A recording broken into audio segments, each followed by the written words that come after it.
May isang tanong na kailangan mong sagutin ng tapat. Kailan ka huling umupo sa katahimikan ng walang telepono, walang TV, walang distraksyon, at naramdaman mong kontrolado mo ang lahat? Kung hindi mo matandaan, hindi ka nag-iisa. Pero iyon mismo ang problema. Nabubuhay tayo sa isang panahon kung saan ang pagiging busy ay isang karangalan, isang medalya na isinasabit natin sa ating mga dibdib. Pero paano kung sabihin ko sa iyo na ang medalyang iyan ay gawa sa lason? Na ang bawat oras na ipinagmamalaki mong abala ka ay isang oras na ninanakaw mula sa iyong tunay na lakas, kalinawan ng isip at kapayapaan. Sa video na ito, bubuksan natin ang isang katotohanan na naiintindihan lamang ng iilang piling tao. Ang pagiging busy ay ang pinakamalaking kasinungalingan na tinanggap ng modernong lalaki. At ipapakita ko sa iyo ang stoic na paraan para makatakas dito.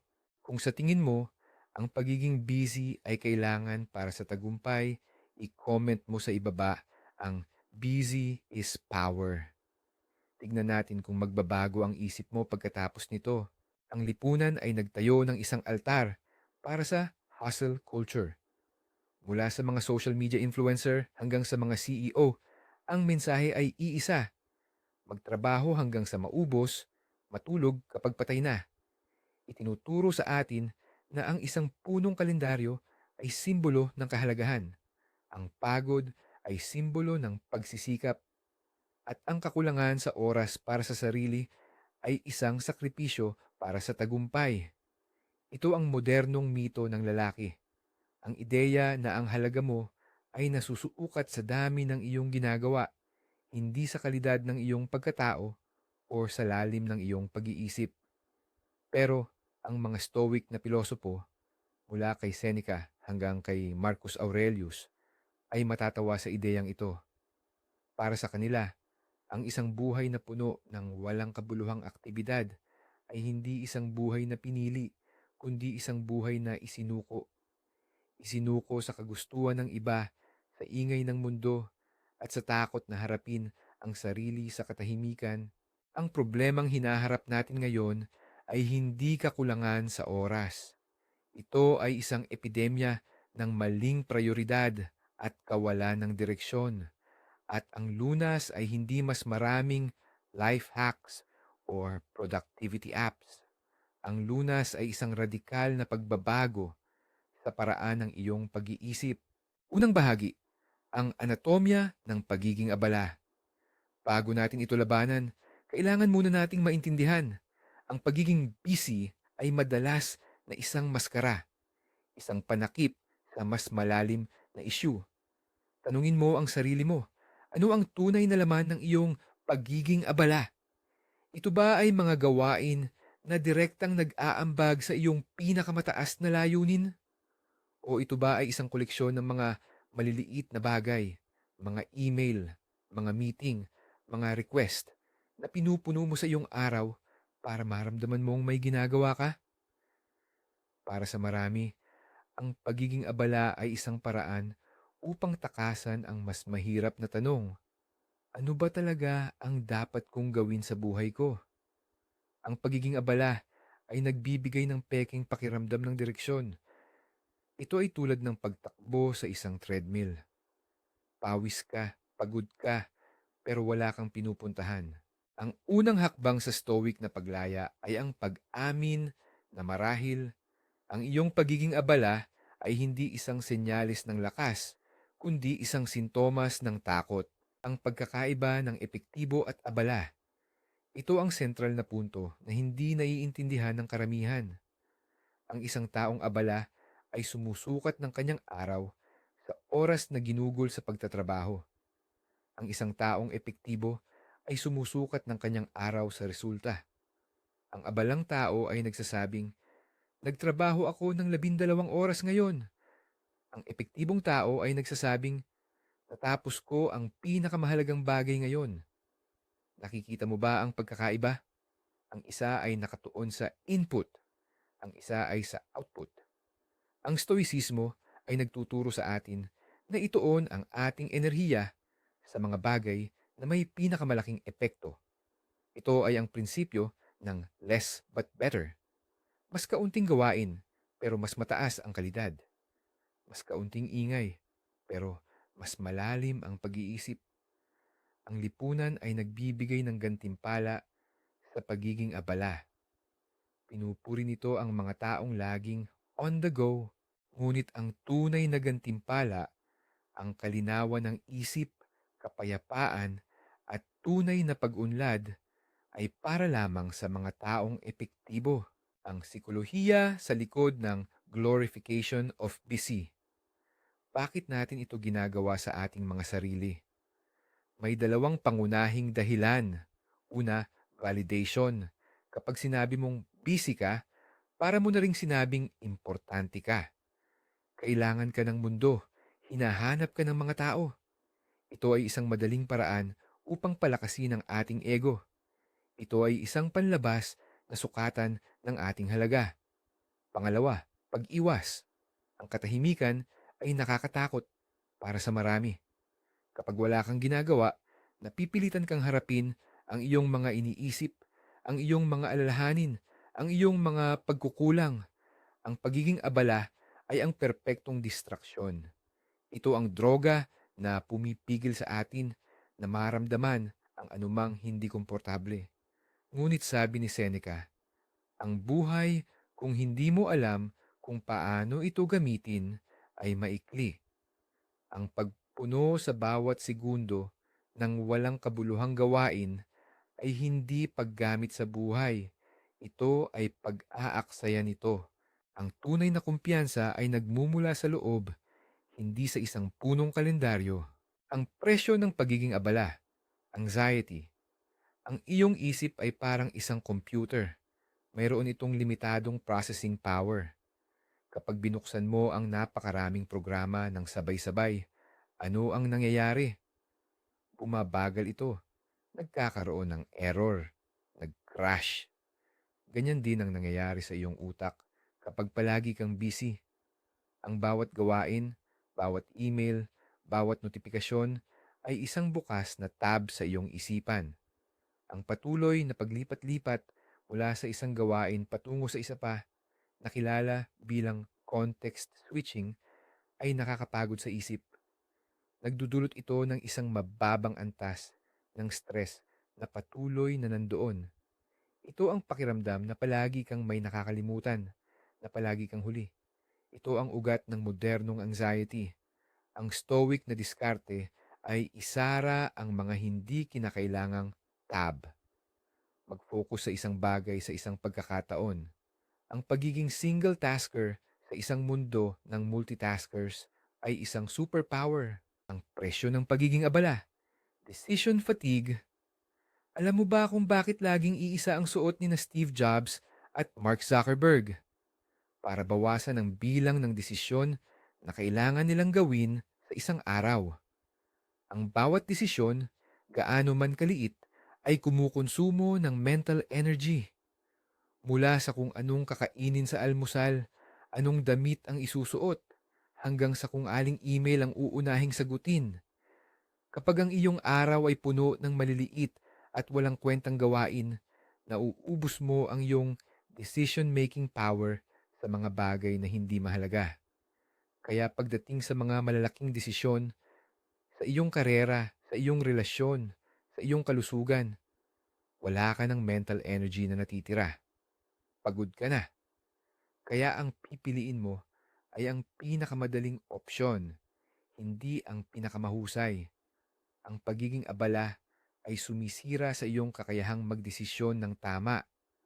Ang isang stoic ay maingat na pinipili kung saan niya ilalaan ang kanyang mental energy. Hindi niya ito sinasayang. Ang presyo ng pagiging abala, mababaw na relasyon. Ang atensyon, ang pera ng mga relasyon. Hindi mo maaaring sabihin sa isang tao na mahalaga sila sa iyo kung hindi mo sila kayang bigyan ng iyong buong atensyon. Pero paano mo ito maibibigay kung ang isip mo ay laging nasa 10 magkakaibang lugar? Kapag kausap mo ang iyong asawa o anak, Iniisip mo ba ang trabaho? Kapag nasa trabaho ka, nag-aalala ka ba tungkol sa bahay? Ang pagiging abala ay nagiging sanhi ng pagiging present but absent. Nandoon ka pisikal, pero ang isip mo ay lumilipad. Ito ay dahan-dahang sumisira sa iyong mga koneksyon sa mga taong pinakamahalaga sa iyo. Nararamdaman nila na hindi sila ang iyong prioridad. Ang stoicismo ay nagtuturo ng prosoche o ang pagsasanay ng atensyon, ang pagbibigay ng iyong buong presensya sa sandaling ito. Ito ang pinakadakilang regalo na maibibigay mo sa sino man, lalo na sa iyong sarili. Ang pagiging abala ay isang anyo ng katamaran. Ito ay isang kontrobersyal na ideya, pero pakinggan mo ako. Ano ang nangangailangan ng mas maraming disiplina at pagsisikap? Ang walang pag-iisip na pagsunod sa agos ng mga gawain na dumarating sa iyo? O ang pagupo, pag-isipan kung ano ang tunay na mahalaga at pagtanggi sa lahat ng iba pa? Ang pangalawa, syempre, ang pagiging abala ay madali. Hindi ito nangangailangan ng malalim na pag-iisip. Ito ay reaktibo. Ang tunay na mahirap na trabaho ay ang mag-isip, ang magplano, ang magkaroon ng kalinawan sa iyong mga layunin, ang pagsasabi ng hindi sa 79 na magagandang ideya para makapag-focus ka sa isang napakahusay na ideya. Ang pagiging abala ay katamaran sa pag-iisip.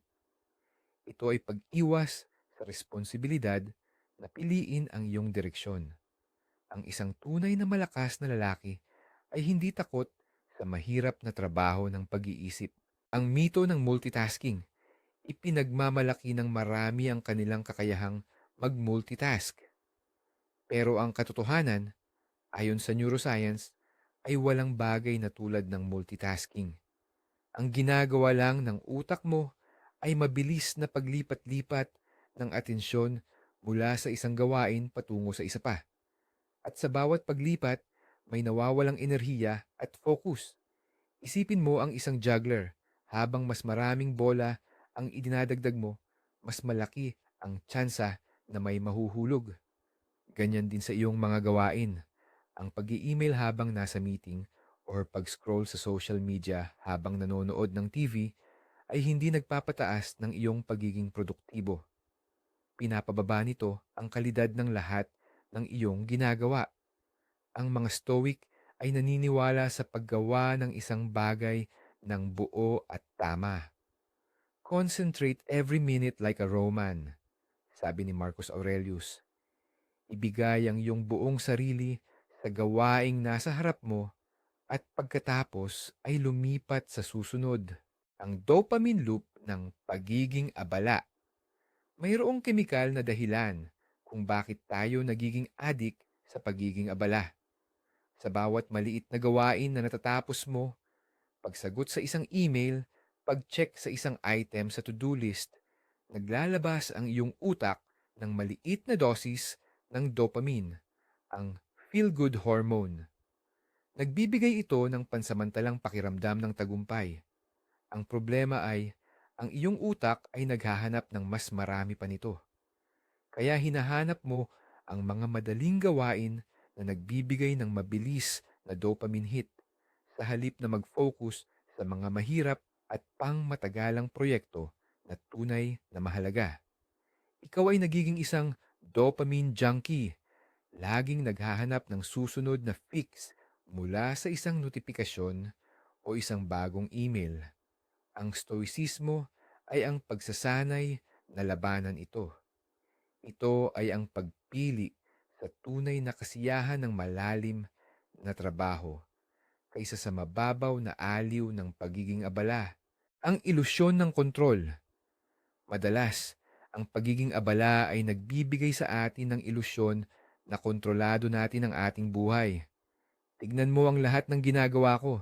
Siguradong may kontrol ako. Pero, ang totoo ay kabaligtaran. Kapag reaktibo ka sa bawat email at request, hindi ikaw ang may kontrol. Ang ibang tao ang kumokontrol sa iyong oras at atensyon. Ang iyong agenda ay idinidikta ng inbox mo, hindi ng iyong mga layunin. Sabi ni Epictetus, isang stoic na dating alipin, ang pangunahing gawain sa buhay ay simpleng ito: tukuyin at paghiwalayin ang mga bagay upang masabi ko sa sarili ko ng malinaw kung alin ang mga panlabas na hindi ko kontrolado at alin ang may kinalaman sa mga pagpiling tunay kong kontrolado. Ang iyong oras at atensyon ay nasa ilalim ng iyong kontrol. Huwag mo itong isuko ng basta-basta. Ang tunay na kontrol ay hindi sa paggawa ng lahat, kundi sa pagpili kung ano ang iyong gagawin. Busy bilang status symbol. Sa maraming corporate at social circles, mayroong isang hindi nakasulat na kompetisyon kung sino ang pinakaabala. Kumusta ka? Okay lang. Super busy lang talaga. Ito ay sinasabi na may halong pagod at pagmamalaki. Naging simbolo ito ng kahalagahan.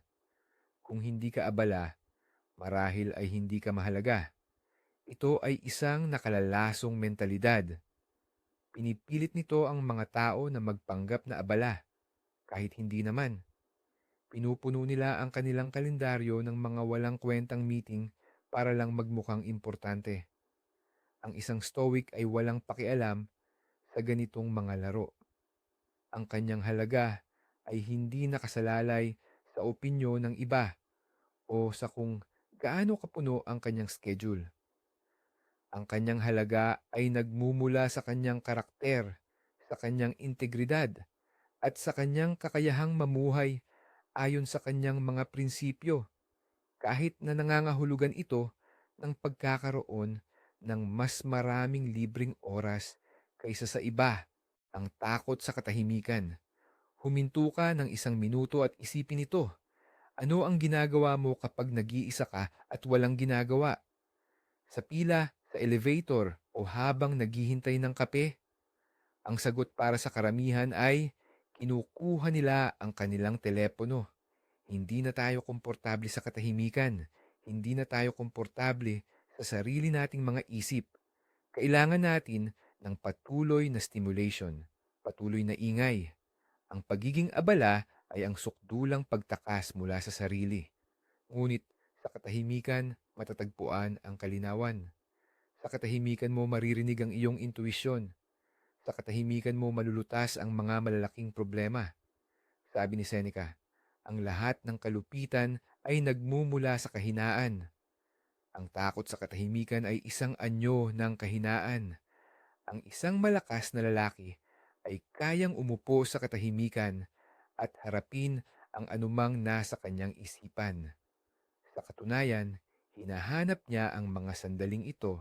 Paano sinisira ng pagiging abala ang pagkamalikhain?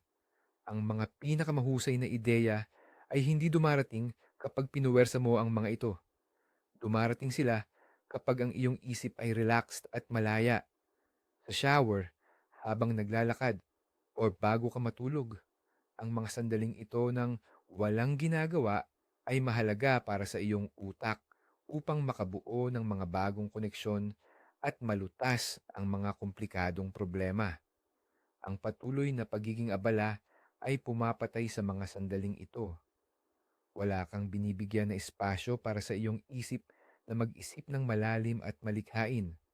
Ang iyong utak ay laging nasa execution mode, hindi sa thinking mode.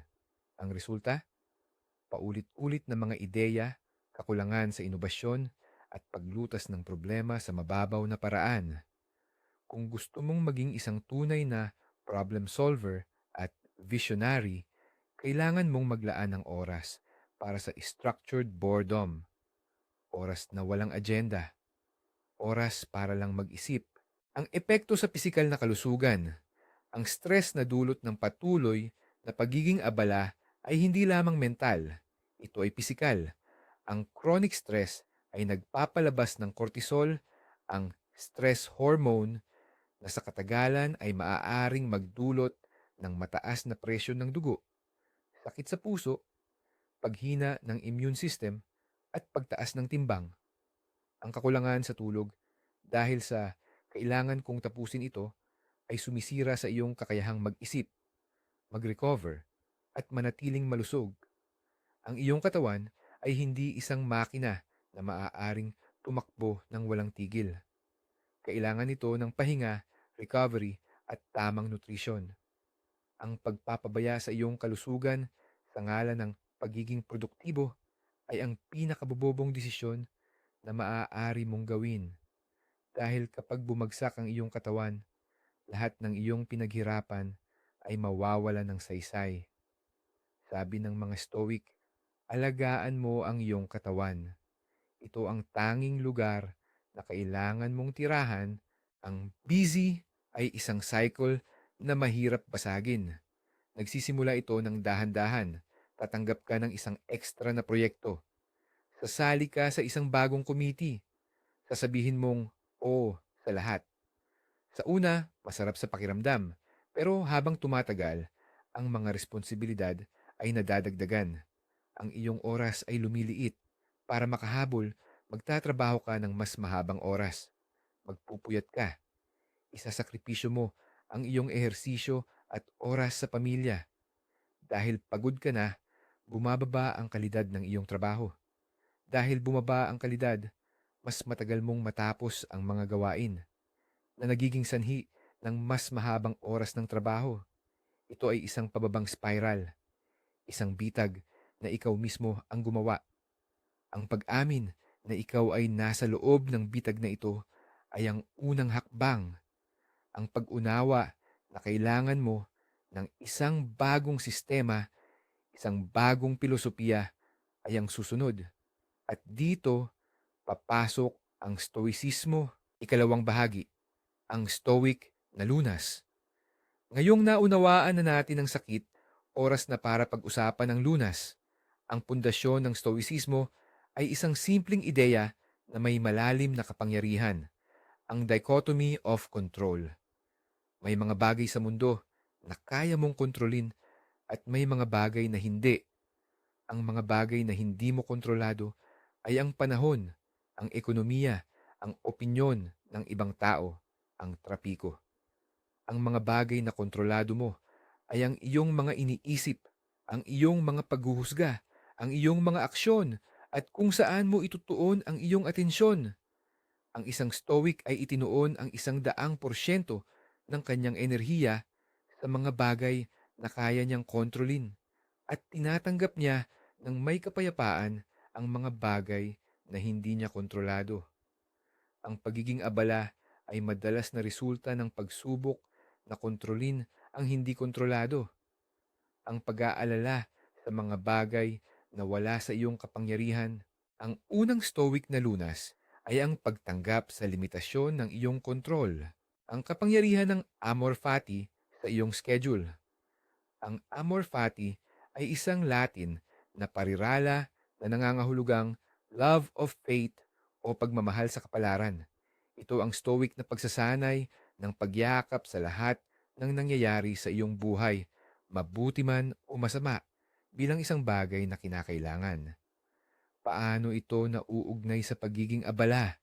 Ang iyong araw ay hindi laging susunod sa plano. Magkakaroon ng mga biglaang meeting, mga emergency, mga problema na kailangan ng iyong atensyon. Ang isang taong hindi stoic ay magagalit, ma-stress, at masisira ang buong araw niya. Ang isang stoic gamit ang amor fati ay tatanggapin ito. Okay, ito ang nangyari. Paano ko ito gagamitin sa aking kalamangan? Anong aral ang makukuha ko dito? Hindi ito nangangahulugan ng pagiging pasibo. Nangangahulugan ito ng pagiging adaptive. Ang pagtanggap sa realidad at paggawa ng pinakamahusay na desisyon mula doon sa halip na mag-aksaya ng enerhiya sa pagrereklamo tungkol sa kung paano dapat naging ang iyong araw. Ang iyong oras ay ang iyong buhay. Isipin mo na sa bawat umaga, binibigyan ka ng bangko ng 86,000 at 400 piso. Pero may isang kondisyon. Kailangan mong gastusin lahat sa loob ng isang araw. Ang matitira ay mawawala. Ano ang gagawin mo? Siguradong gagastusin mo ito ng may karunungan. Tama? Sabi ni Seneca. Ganyan din ang oras. Bawat araw, binibigyan tayo ng 86,400 segundo at madalas tinatrato natin ito na parang walang katapusang yaman. Ibinibigay natin ito sa mga walang kwentang bagay. Pag-scroll sa social media, walang katapusang meetings, pag-aalala sa mga bagay na hindi mahalaga. Ang isang stoic ay tinatrato ang kanyang oras bilang kanyang pinakamahalagang pag-aari dahil hindi mo ito maibabalik. Ang bawat segundo na ginugol sa pagiging abala sa mga maling bagay ay isang segundo ng iyong buhay na hindi nababalik. Tratuhin mo ang iyong oras na may respeto. Ang konsepto ng euthymia o panloob na kapayapaan. Ang layunin ng isang stoic ay hindi ang maging mayaman, sikat o makapangyarihan. Ang pinakamataas na layunin ay ang euthymia na isinalin ni Seneca bilang ang paniniwala sa iyong sarili at ang tiwala na ikaw ay nasa tamang landas at hindi pagdududa sa pamamagitan ng pagsunod sa napakaraming landas ng mga taong gumagala sa bawat direksyon. Ito ay isang estado ng malalim na panloob na kapayapaan at hindi mo ito makakamit kung ang iyong isip ay palaging abala. Ang kapayapaan ay nangangailangan ng espasyo. Nangangailangan ito ng katahimikan. Nangangailangan ito ng kalinawan. Sa tuwing nahaharap ka sa isang desisyon na idagdag ang isang bagay sa iyong schedule, tanungin mo ang sarili mo, ito ba ay magdadala sa akin palapit sa euthymia or palayo dito? Ang tanong na ito ay magsisilbing iyong kompas. Ito ang magtuturo sa iyo kung ano ang dapat mong gawin at mas mahalaga kung ano ang hindi pagtukoy sa iyong chief aim. Sabi ni Seneca, kung hindi alam ng isang tao kung saang daungan siya naglalayag, walang hangin ang paborable. Hindi mo maaaring labanan ang pagiging abala kung wala kang malinaw na alternatibo. Kung hindi mo alam kung ano ang mahalaga, lahat ng bagay ay magmumukhang mahalaga. Ang isang kritikal na ehersisyo ng Stoic ay ang pagtukoy sa iyong chief aim o pangunahing layunin sa buhay. Ano ang isang bagay na kung makakamit mo, magiging matagumpay ang iyong buhay? Ito ba ay ang maging isang mabuting ama, ang lumikha ng isang bagay na may halaga, ang makamit ang karunungan? Kapag malinaw na sa iyo ang iyong pangunahing layunin, lahat ng iba pang desisyon ay nagiging mas madali. Ang bawat gawain, request, or oportunidad ay maaaring suriin laban sa iyong layunin. Ito ba ay makakatulong sa akin na maabot ang aking chief aim? Kung ang sagot ay hindi, mayroon kang permiso na tanggihan ito. Ikatlong bahagi, mga praktikal na estratehiya ng Stoic. Ngayon, gawin nating praktikal ang pilosopiya. Ang unang at pinakamakapangyarihang tool ay ang sining ng pagsasabi ng hindi. Ang bawat oo na sinasabi mo sa isang bagay ay isang hindi sa lahat ng iba pang bagay na maaari mong gawin sa oras na yon. Kapag nagsabi ka ng oo sa isang meeting na hindi mo kailangan, nagsasabi ka ng hindi sa isang oras ng malalim na trabaho o isang oras kasama ang iyong pamilya. Itinuro sa atin ng lipunan na ang pagsasabi ng hindi ay bastos o makasarili. Iyan ay isang kasinungalingan. Ang pagsasabi ng hindi sa mga bagay na hindi mahalaga ay isang paggalang sa iyong mga prioridad. Ito ay isang deklarasyon na pinahahalagahan mo ang iyong oras. Hindi mo kailangan ng mahabang paliwanag. Isang simpleng, salamat sa pag-aalok, pero hindi ko ito kayang gawin ngayon, ay sapat na. Ang bawat hindi na sinasabi mo ay lumilikha ng espasyo para sa isang mas mahalagang o premeditatio malorum para sa iyong araw. Ito ay isang stoic na pagsasanay na nangangahulugang premeditation of evils or pag-iisip sa mga posibleng masamang mangyari. Bago magsimula ang iyong araw, maglaan ng 5 minuto para isipin kung ano ang mga posibleng problema na maaari mong harapin. Ang isang kliyente ba ay magrereklamo? Ang isang proyekto ba ay magkakaroon ng aberya? Ang iyong anak ba ay magkakasakit? Sa pamamagitan ng pag-iisip sa mga ito ng maaga, inaalis mo ang kanilang kapangyarihan na sorpresahin at guluhin ka. Maaari ka ring maghanda ng mga plano kung paano mo haharapin ang mga ito. Ang pagsasanay na ito ay hindi tungkol sa pagiging negatibo. Ito ay tungkol sa pagiging handa. Inihahanda nito ang iyong isip para sa kaguluhan. Kaya kapag dumating ito, hindi ka magpapanik. Mananatili kang kalmado at makakapag-isip ng malinaw. Ito ay isang paraan upang protektahan ang iyong panloob na kapayapaan mula sa mga panlabas na kaganapan. Ang pagsasanay ng journaling ala Marcus Aurelius. Ang Meditations ni Marcus Aurelius, isa sa mga pinakadakilang Stoic na teksto, ay hindi isinulat para sa publiko. Ito ay ang kanyang personal na journal. Gabi-gabi, isinusulat niya ang kanyang mga iniisip, sinusuri ang kanyang mga aksyon sa araw na iyon, at pinapaalalahanan ang kanyang sarili ng mga prinsipyo ng Stoic. Ang journaling ay isang napakalakas na tool para sa kalinawan ng isip. Ito ay isang paraan upang ilabas ang lahat ng ingay sa iyong ulo at ilagay ito sa papel. Sa pagtatapos ng bawat araw, maglaan ng 10 minuto para sagutin ang tatlong tanong. Ano ang ginawa kong mali? Ano ang ginawa kong tama?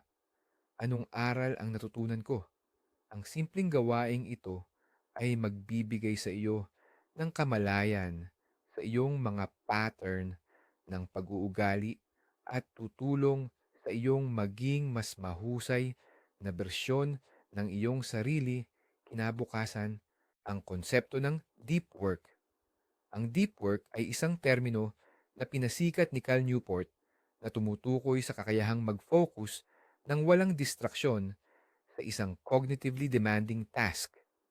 Ito ang uri ng trabaho na lumilikha ng tunay na halaga at nagpapabuti sa iyong mga kasanayan. Sa kabilang banda, ang shallow work ay mga gawain na hindi nangangailangan ng matinding pag-iisip tulad ng pagsagot sa mga email or pagdalo sa mga status meeting. Ang problema sa ating busy culture ay ginugugol natin ang karamihan ng ating oras sa shallow work. Ang isang stoic na diskarte ay ang sinasadyang paglalaan ng oras para sa deep work.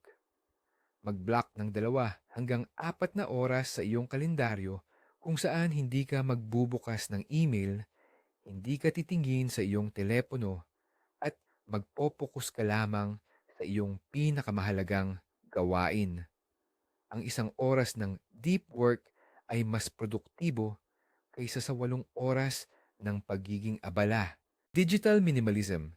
Bilang isang stoic na pagsasanay, ang iyong smartphone ay isang slot machine na idinisenyo para nakawin ang iyong atensyon. Ang bawat notifikasyon, bawat like, bawat share ay idinisenyo para bigyan ka ng maliit na dopamine hit at panatilihin kang hooked. Ang isang stoic ay kinikilala ito bilang isang panlabas na puwersa na sumusubok na kontrolin ang kanyang isip at nilalabanan niya ito. Ang digital minimalism ay ang pilosopiya ng paggamit ng teknolohiya sa paraang sinasadya at nakakatulong sa iyong mga layunin. Tanggalin ang mga social media apps sa iyong telepono. I-off ang lahat ng hindi kinakailangang notifikasyon. Magtakda ng mga oras sa isang araw kung kailan mo lang titingnan ang iyong email. Bawiin mo ang iyong atensyon mula sa mga algorithm na idinisenyo para manipulahin ka. Ang iyong isip ay isang hardin. Huwag mong hayaan ang sino man na magtanim ng damo dito nang walang iyong pahintulot.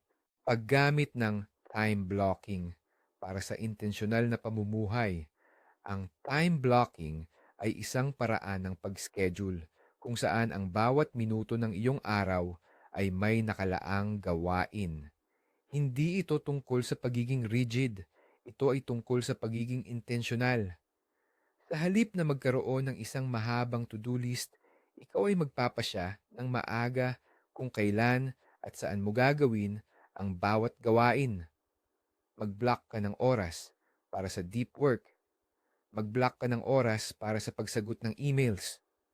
Mag-block ka ng oras para sa ehersisyo. Mag-block ka ng oras para sa pamilya. At pinakamahalaga, mag-block ka ng oras para sa walang gagawin. Oras para mag-isip o magpahinga. Ang paggawa nito ay nag-aalis ng decision fatigue sa buong araw. Hindi mo na kailangang mag-isip kung ano ang susunod na gagawin. Titingnan mo lang ang iyong kalendaryo at susundin ito. Ikaw ang nagdidisenyo ng iyong araw, hindi ang iyong inbox. Ang kahalagahan ng memento mori sa pagpapahalaga sa oras. Ang memento mori ay isang stoic na paalala. Tandaan mo na ikaw ay mamamatay. Ito ay hindi isang malungkot na ideya. Ito ay isang tool para sa kalinawan. Kapag naaalala mo na ang iyong oras sa mundo ay limitado, mas nagiging maingat ka kung paano mo ito ginugugol. Bago ka mag-commit sa isang bagay, tanungin mo ang sarili mo, kung ito na ang huling linggo ng aking buhay, ito ba ang gagawin ko? Ang tanong na ito ay isang malakas na filter. Agad nitong inaalis ang mga walang kwentang bagay. Pinipilit ka nitong mag-focus sa kung ano ang tunay na mahalaga. Ang iyong mga relasyon, ang iyong kontribusyon sa mundo, ang iyong paglago bilang isang tao. Ang pagiging abala sa mga maliliit na bagay ay isang trahedya kapag tiningnan mula sa perspektibo ng kamatayan. Huwag mong hintayin ang huling sandali para ma-realize ito. Batching, pagsamasamahin ang mga magkakatulad na gawain, ang context switching o ang paglipat-lipat sa pagitan ng iba't ibang uri ng gawain ay isang malaking mitsa ng mental energy. Isipin mo na nagsusulat ka ng isang mahalagang report, tapos biglang sasagot ka ng isang email, tapos tatawag ka sa telepono, tapos babalik ka sa report. Ang iyong utak ay kailangang mag-adjust sa bawat paglipat. Ang isang mas epektibong paraan ay ang batching.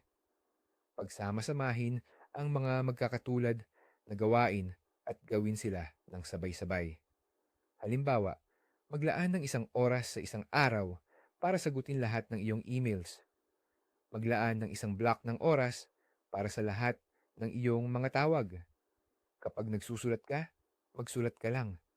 Sa pamamagitan nito, napapanatili mo ang iyong focus at momentum na ginagawang mas mabilis at mas mahusay ang iyong trabaho. Paglikha ng isang not to-do list. Lahat tayo ay may to-do list, pero ang mga tunay na produktibong tao ay mayroon ding not to-do list. Ito ay isang listahan ng mga bagay na sinasadya mong hindi gagawin. Halimbawa, hindi ako magche-check ng email sa unang oras ng aking araw. Hindi ako dadalo sa mga meeting na walang malinaw na agenda. Hindi ako mag-i-scroll sa social media kapag oras ng trabaho. Hindi ako sasagot sa telepono mula sa unknown numbers. Ang listahang ito ay ang iyong mga panuntunan, ang iyong personal na patakaran para protektahan ang iyong oras at atensyon. Ang pagtatakda ng mga hangganan na ito ay hindi ka gagawing masamang tao. Gagawin ka nitong isang mas epektibong tao. Ito ay isang deklarasyon ng iyong mga prioridad, ang evening ritual para sa paghahanda sa kinabukasan.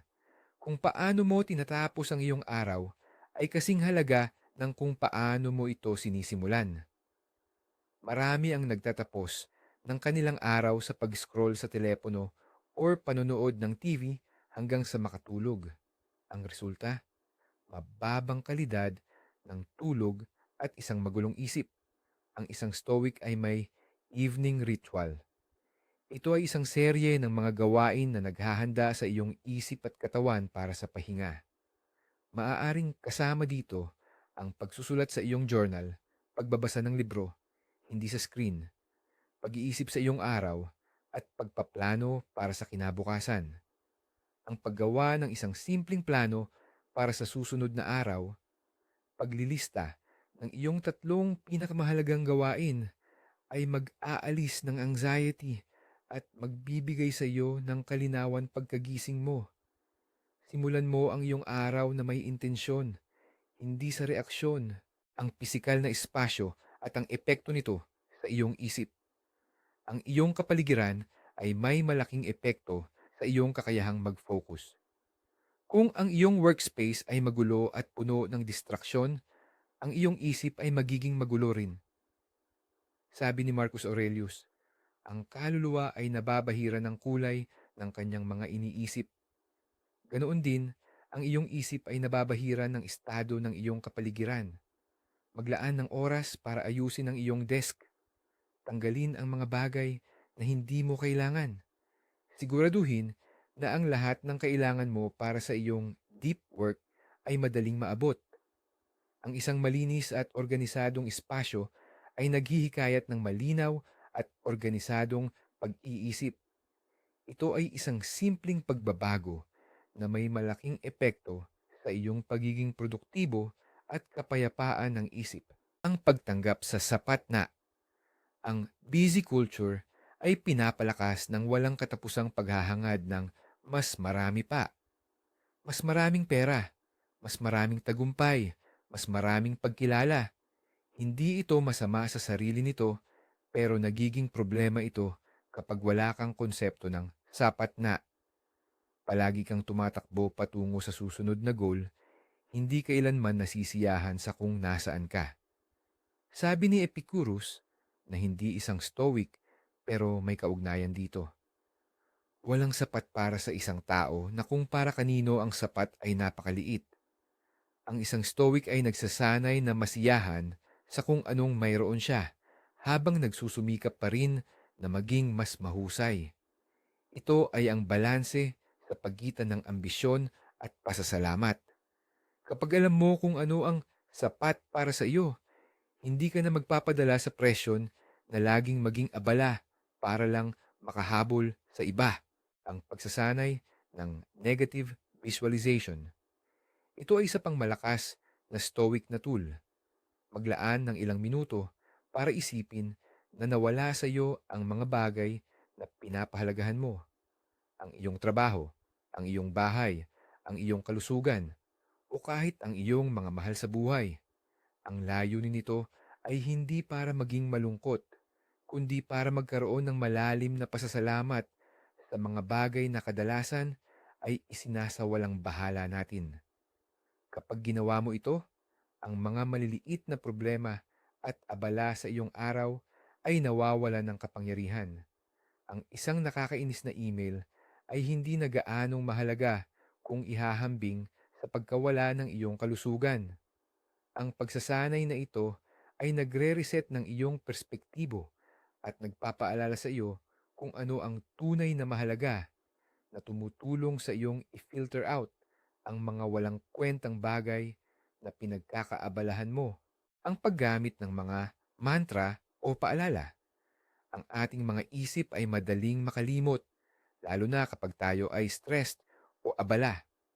Ang mga stoic ay gumagamit ng mga mantra o maiikling kasabihan para ipaalala sa kanilang sarili ang kanilang mga prinsipyo.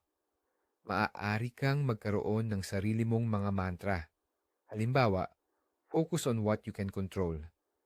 Is this truly essential? Less but better. Isulat mo ang mga ito sa isang sticky note at ilagay sa iyong computer. Ilagay mo ito bilang wallpaper sa iyong telepono. Ang patuloy na pagkakita sa mga paalalang ito ay makakatulong na panatilihin ang stoic na mindset sa gitna ng kaguluhan ng araw-araw na buhay. Ito ay isang paraan upang i-recalibrate ang iyong isip pabalik sa kung ano ang mahalaga. Ang paghahanap ng askesis or pagsasanay sa araw-araw. Ang stoicismo ay hindi isang pilosopiya na binabasa mo lang. Ito ay isang pilosopiya na isinasabuhay. Ang mga stoic ay naniniwala sa askesis or voluntaryong pagsasanay sa hirap. Ito ay maaaring kasing simple ng pagligo ng malamig na tubig. pag-aayuno paminsan-minsan, o paglalakad sa halip na magmaneho. Ang layunin ay para sanayin ang iyong isip at katawan na maging komportable sa hindi komportable. Para patunayan sa iyong sarili na kaya mong tiisin ang hirap. Kapag sinasanay mo ang iyong sarili sa mga maliliit na paghihirap, mas nagiging handa ka sa mga malalaking pagsubok sa buhay at mas nababawasan ang iyong takot sa mga ito. Ito ay nagpapalakas ng iyong tibay ng loob at nagpapabawas ng iyong pag-asa sa mga panlabas na kaginhawahan. Ang paghihiwalay ng iyong pagkakakilanlan sa iyong trabaho. Para sa maraming lalaki, ang kanilang trabaho ay ang kanilang pagkakakilanlan. Kapag tinanong sila kung sino sila, ang sagot nila ay ang kanilang job title. Ito ay mapanganib dahil kapag nawala ang iyong trabaho o kapag nagkaroon ka ng problema dito, parang nawawala na rin ang iyong pagkatao. Ang busy culture ay pinalalakas ang ideyang ito. Ang isang stoic ay nauunawaan na siya ay higit pa sa kanyang trabaho. Ang kanyang halaga ay nakasalalay sa kanyang karakter, ang kanyang pagiging matapat, matapang, makatarungan at marunong. Ang iyong trabaho ay isang bagay na ginagawa mo, hindi kung sino ka. Ang pag-unawa sa pagkakaibang ito ay magpapalaya sa iyo mula sa presyon na laging maging on at maging perpekto sa iyong karera. Nagbibigay ito sa iyo ng kalayaan na maging isang buong tao. Ang circle of concern versus circle of influence. Isipin mo ang dalawang bilog. Ang malaking bilog ay ang iyong circle of concern. Lahat ng bagay na inaalala mo. Politika, opinyon ng iba, tsismis sa opisina. Ang maliit na bilog sa loob nito ay ang iyong circle of influence. Mga bagay na mayroon kang direktang kontrol. Ang iyong mga gawi, ang iyong mga salita, ang iyong mga aksyon. Ang mga taong abala at stressed ay ginugugol ang kanilang oras at enerhiya sa circle of concern. Ang mga epektibo at payapang tao ay itinuon ang kanilang enerhiya sa circle of influence. Sa bawat oras na nag-aalala ka o nagrereklamo tungkol sa isang bagay na wala kang kontrol, inaaksaya mo ang iyong lakas. Itanong sa sarili, ito ba ay nasa loob ng aking circle of influence? Kung hindi, tanggapin mo ito at magpatuloy. Kung oo, kumilos ka. Paano haharapin ang busy na mga tao? Kapag sinimulan mong yakapin ang stoic na pamumuhay, mapapansin mo kung gaano karaming tao sa paligid mo ang nakakulong sa busy trap. Maaari ka nilang subukang hilahin pabalik. Bakit hindi ka sumasagot agad sa email? Bakit hindi ka sumasama sa lahat ng meeting? Huwag kang magalit. Unawain mo sila. Maging matatag sa iyong mga hangganan, pero gawin ito ng may paggalang. Maaari mong sabihin, pinipili kong mag-focus sa iisang bagay sa isang pagkakataon para masigurong mataas ang kalidad ng aking trabaho. Sa katagalan, ang iyong mga resulta at ang iyong kalmadong disposisyon ang magiging patunay. Ang mga tao ay hindi iginagalang ang mga taong laging available. Iginagalang nila ang mga taong may kontrol sa kanilang oras at may malinaw na mga prioridad. Maging halimbawa, hindi kritiko. Ang pagpapahinga ay hindi katamaran, ito ay kinakailangan. Ang ating kultura ay tinatrato ang pagpapahinga bilang isang luho o mas masahol pa bilang isang senyales ng katamaran. Ito ay isang malaking pagkakamali. Ang pahinga ay kasing halaga ng trabaho para sa pagiging produktibo. Ang iyong utak ay nagko-consolidate ng impormasyon at lumulutas ng mga problema habang ikaw ay nagpapahinga. Ang iyong katawan ay nag-aayos ng sarili nito. Ang pagkakait ng pahinga sa iyong sarili ay parang pagmamaneho ng kotse ng walang tigil at hindi kailanman naglalagay ng gasolina o langis. Sa huli, masisira ito. Ang isang stoic ay nauunawaan ang kahalagahan ng pahinga. Sinasadya niyang mag-schedule ng oras para sa pagtulog, paglilibang, at katahimikan. Hindi dahil siya ay tamad, kundi dahil alam niyang ito ang magpapahintulot sa kanya na maging mas malakas, mas matalino, at mas epektibo sa katagalan. Ang prinsipyo ng oikeiosis. Ito ay isang stoic na konsepto na tumutukoy sa proseso ng pagkilala sa iyong sarili at pag-unawa sa iyong lugar sa mas malaking komunidad ng sangkatauhan. Sa simula, ang ating pagmamalasakit ay para lang sa ating sarili. Pagkatapos, lumalawak ito sa ating pamilya, sa ating mga kaibigan, sa ating komunidad, at sa huli, sa buong mundo. Paano ito konektado sa pagiging abala? Kapag ang iyong pagiging abala ay nakasentro lamang sa iyong sariling makitid na mga interes, ang iyong karera, ang iyong pera, ito ay nagiging walang kahulugan. Ngunit kapag ang iyong mga gawain ay konektado sa isang mas malaking layunin, sa pagtulong sa iba, sa pag-aambag sa lipunan, nagkakaroon ito ng bigat at kahulugan. Tanungin ang sarili, ang aking pagiging abala ba ay para sa aking sarili lamang o ito ba ay nagsisilbi sa isang bagay na mas malaki kaysa sa akin? Ikaapat na bahagi, ang mas mataas na antas. Kapag na-master mo na ang mga naunang prinsipyo, mararating mo ang isang bagong antas ng pag-iisip. Hindi mo na tinitingnan ang iyong araw bilang isang listahan ng mga gawain na kailangang tapusin. Tinitingnan mo ito bilang isang larangan ng pagsasanay para sa iyong karakter. Ang bawat nakakainis na email ay isang pagkakataon para magsanay ng pasensya. Ang bawat hindi inaasahang problema ay isang pagkakataon para magsanay ng katatagan. Ang bawat pakikipag-ugnayan sa ibang tao ay isang pagkakataon para magsanay ng kabaitan at katarungan. Ang focus ay lumilipat mula sa pagiging produktibo patungo sa pagiging mabuting tao. Ang layunin ay hindi na lamang ang pag-check sa mga box. Ang layunin ay ang pag-ukit ng isang malakas at marangal na karakter, isang aksyon sa bawat pagkakataon. Tunay na katuparan kumpara sa dopamine hit.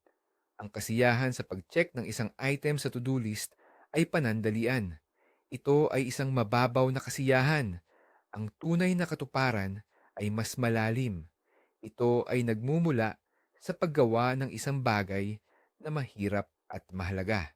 Mula sa paglampas sa iyong mga limitasyon. Mula sa paglikha ng isang bagay na may pangmatagalang halaga.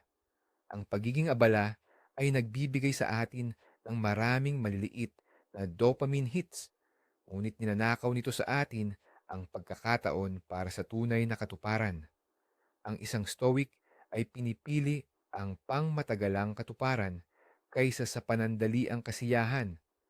Handa siyang tiisin ang hirap at pagkabagot ng deep work dahil alam niya na ang gantimpala ay isang bagay na hindi mabibili ng pera, isang pakiramdam ng paggalang sa sarili at isang buhay na may kahulugan.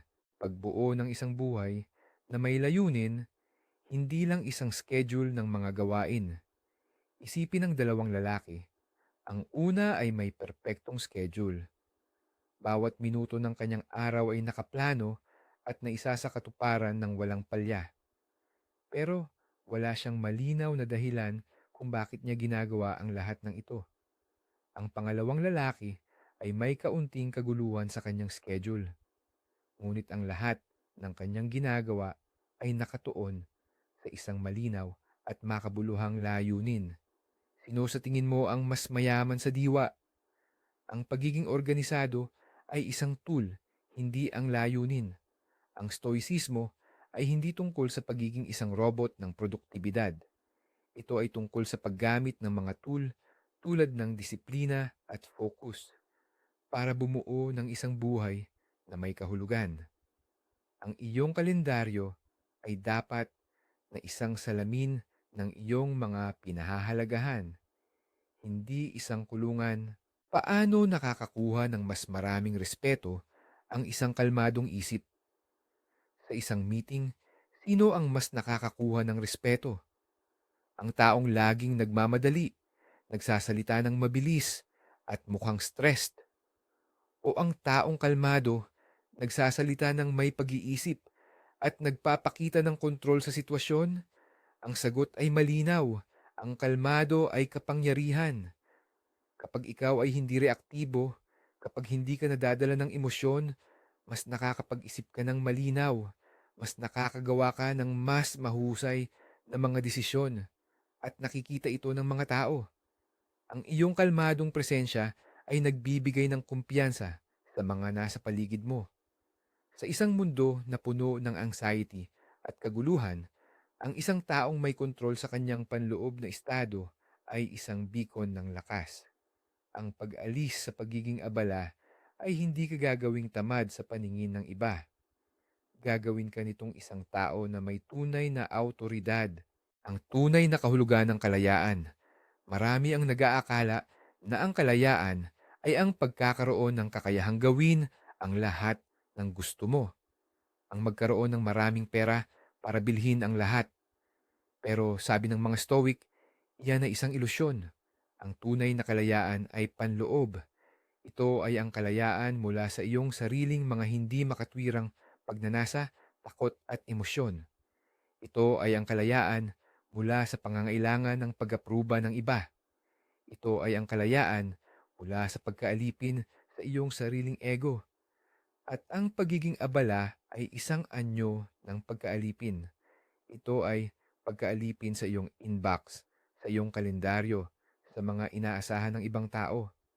Ang pagpili na maging hindi abala, na maging intensyonal sa iyong oras, ay isang radikal na pagkilos ng pagpapalaya sa sarili.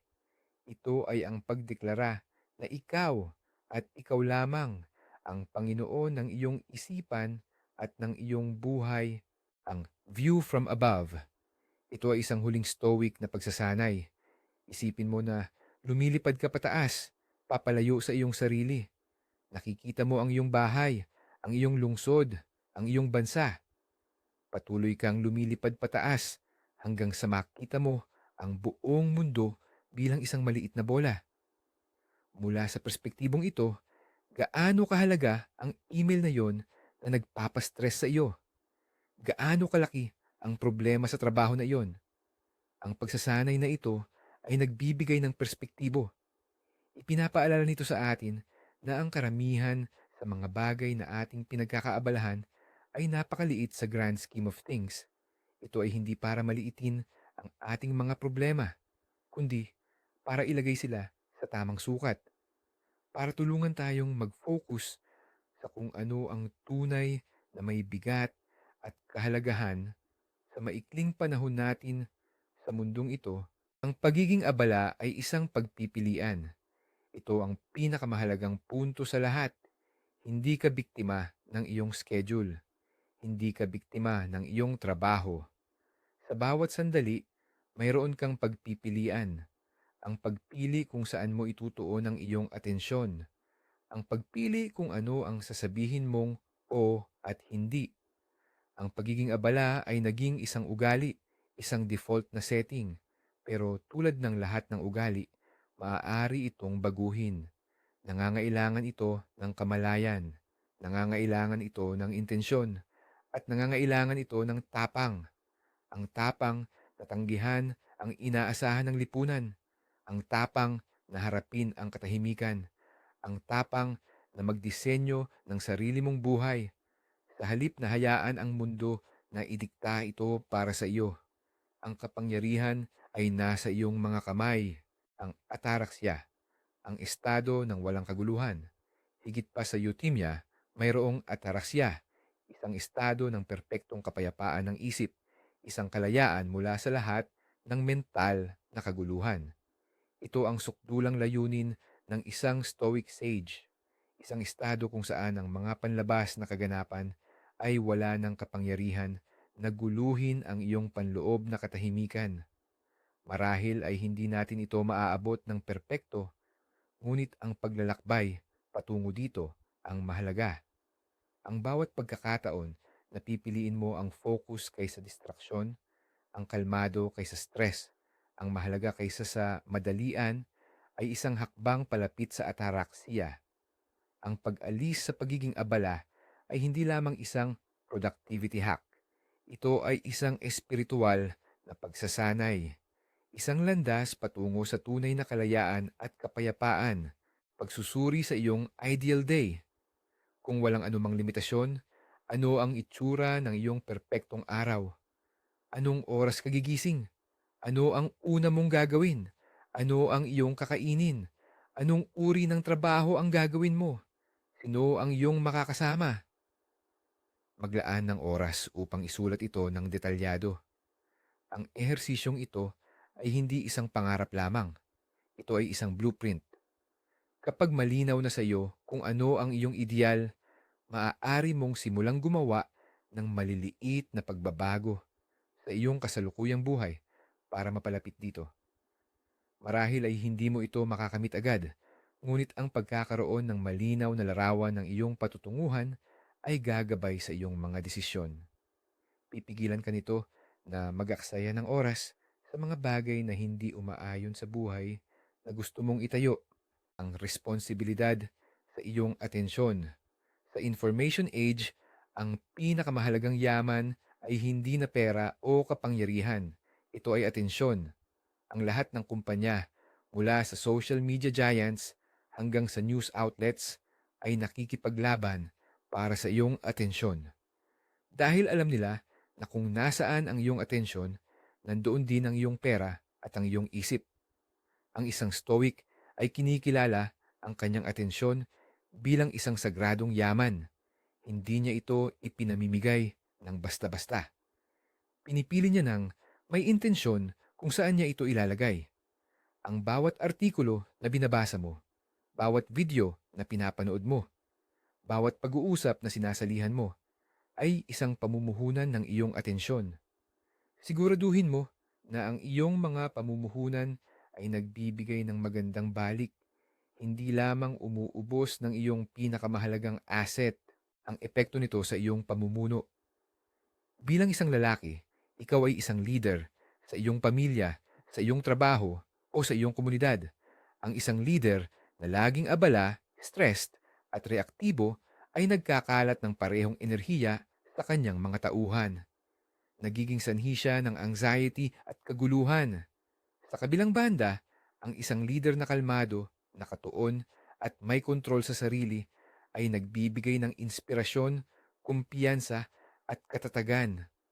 Ang iyong kakayahang pamahalaan, ang iyong sariling isip at oras, ay direktang nakakaapekto sa iyong kakayahang pamunuan ang iba ng epektibo.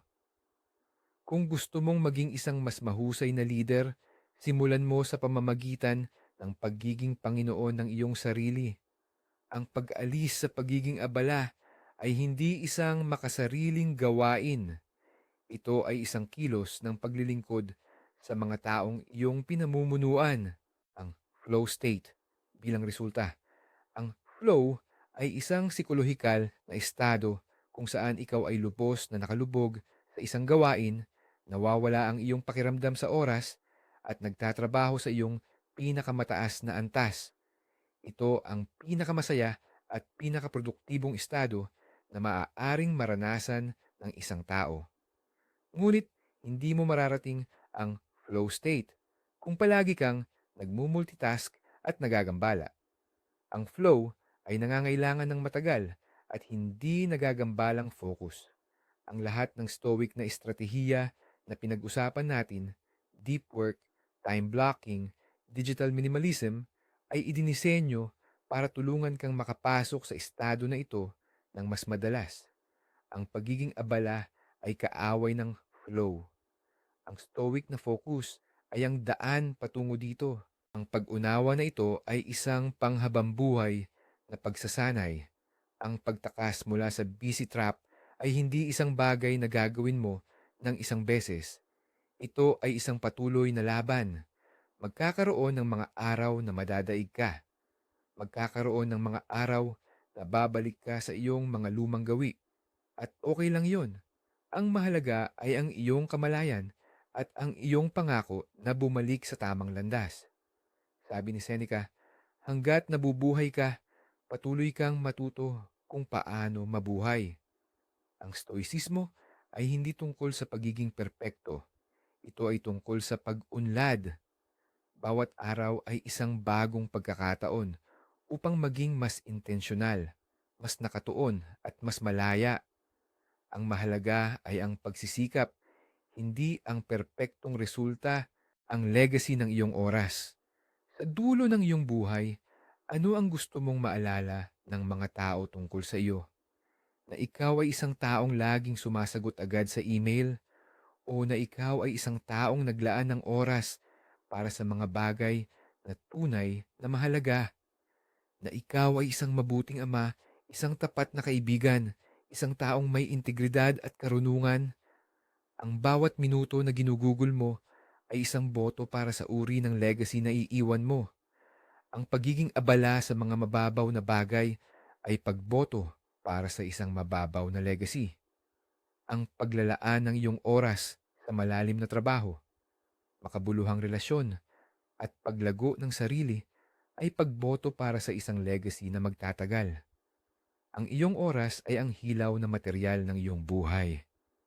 Siguraduhin mong gagawa ka ng isang obra maestra mula dito. Ang huling tanong, ano ang handa mong isuko? Upang makamit ang kalayaan mula sa pagiging abala, may mga bagay kang kailangang isuko. Marahil ay kailangan mong isuko ang pangangailangan na laging maging tama. Ang pangangailangan na pasayahin ang lahat. Ang takot na may ma-miss out ka, FOMO. Ang iyong attachment sa iyong telepono. Ang iyong ego na nagsasabing ang iyong halaga ay nakasalalay sa kung gaano ka kaabala. Ang paglaya ay nangangailangan ng sakripisyo, ngunit ang isinusuko mo ay mga kadena lamang. Ang kapalit nito ay isang bagay na hindi matatawaran ang halaga. Kontrol sa iyong isip, kapayapaan sa iyong kaluluwa, at isang buhay na pinili mo, hindi isang buhay na nangyari lang sa iyo. Ang tanong ay hindi kung kaya mo itong gawin. Ang tanong ay, handa ka ba? Kaya narito ang katotohanan na hindi sasabihin sa iyo ng mundo. Ang tunay na kapangyarihan ng isang lalaki ay hindi nasusukat sa kung gaano kapuno ang kanyang kalendaryo, kundi sa kung gaano kalinaw ang kanyang isipan. Ang pagiging abala ay hindi isang medalya ng karangalan. Ito ay isang sintomas ng kawalan ng direksyon. Ito ay isang kasinungalingan na ating tinanggap, isang bitag na ating pinasok ng kusa. Ngunit ngayon, alam mo na ang daan palabas, ang daan ng stoic, ang daan ng pagpili sa mahalaga kaysa sa madalian, ang daan ng pagkontrol sa iyong atensyon, sa iyong oras, at sa huli, sa iyong buhay. Ito ay hindi madali. Kakailanganin nito ang disiplina na hindi taglay ng karamihan. Ngunit ang gantimpala, ang tunay na kalayaan at panloob na kapayapaan ay para lamang sa mga handang gawin ang mahirap na trabaho. Salamat sa panonood at sa paglalaan ng iyong pinakamahalagang yaman, ang iyong oras. Kung ang mensaheng ito ay tumatak sa iyo, mag-subscribe para sa mas marami pang karunungan na idinisenyo para sa mga lalaking naghahangad ng higit pa sa karaniwan. At ngayon, para sa huling tanong, bumalik tayo sa sinabi ko sa simula. I-comment sa ibaba kung ano ang isang bagay na sisimulan mong sabihing hindi simula bukas. Simulan natin ang revolusyon laban sa pagiging abala ngayon